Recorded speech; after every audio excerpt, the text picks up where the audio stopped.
Mobile hunt application సేవల ద్వారా 90 లక్షల రూపాయల విలువ చేసే 500 మొబైల్ ఫోన్లను స్వాధీనం చేసుకున్నామని తిరుపతి జిల్లా ఎస్పీ సుబ్బరాయుడు వెల్లడించారు.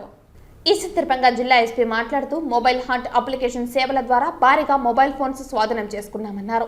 90 లక్షల రూపాయల విలువ చేసే 500 మొబైల్ ఫోన్లను స్వాధీనం చేసుకున్నామని, ఇతర రాష్ట్రాల నుంచి వచ్చే భక్తుల సెల్ ఫోన్లు దొంగతనాలు చేస్తున్నారని అన్నారు.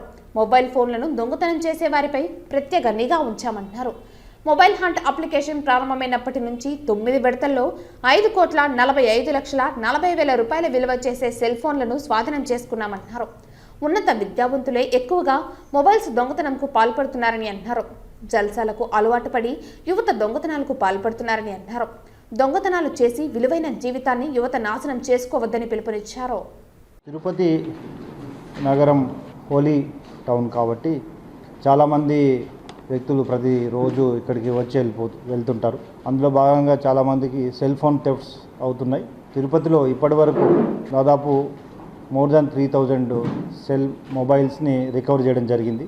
అందులో దిస్ ఇస్ 10th టైం 500 మొబైల్స్ని రికవర్ చేస్తూ 90 lakhs వర్త్ మొబైల్స్ని ఈరోజు కన్సర్న్ ఎవరైతే ఆ మొబైల్ వినియోగదారులు ఉన్నారో వాళ్ళకి అప్పచెప్పడం జరుగుతుంది. ఇది CEIR portal central government minister of home ఏర్పాటు చేసింది. దీని ద్వారా ఎవరైనా కానీ మొబైల్ కోల్పోతే ఇమీడియట్గా ఆ పోర్టల్లో ప్రాపర్గా మనం ఫీడ్ చేయగలిగితే మొబైల్ ఇమీడియట్గా అది ఎక్కడ లొకేషన్ దాని యొక్క మొబైల్ ఫర్దర్ ట్రాక్ చేయడం జరుగుతుంది.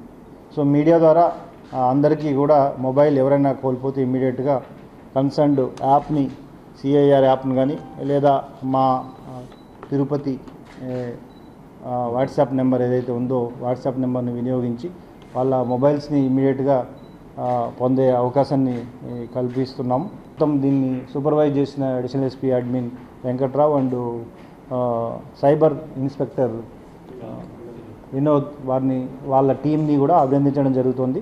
రాబోయే రోజుల్లో మరింత వాళ్ళు బాగా పనిచేయడానికి వాళ్ళని ప్రోత్సహిస్తూ వారికి రివార్డ్స్ కూడా ప్రకటించడం జరుగుతుంది. Thank you. సో ఎవిడెన్సెస్ కూడా కలెక్ట్ చేయడం జరిగింది. తప్పకుండా ఇది చాలా హీనమైన చర్య. దానిపై మా DGP గారు ప్రభుత్వం కూడా చాలా స్ట్రిక్ట్గా వార్నింగ్ ఇవ్వడం జరిగింది. రాబోయే రోజుల్లో ఇమ్మీడియట్గా అరెస్ట్ చేసి ఫాస్ట్ ట్రాక్ కోర్ట్ ద్వారా ట్రయల్ రన్ చేయడం జరుగుతుంది. ఎవరైతే ఇందులో పాల్గొన్నాడో అతని మీద ఖచ్చితంగా శిక్ష పడే విధంగా ఫాలోఅప్ చేయడం జరుగుతుంది.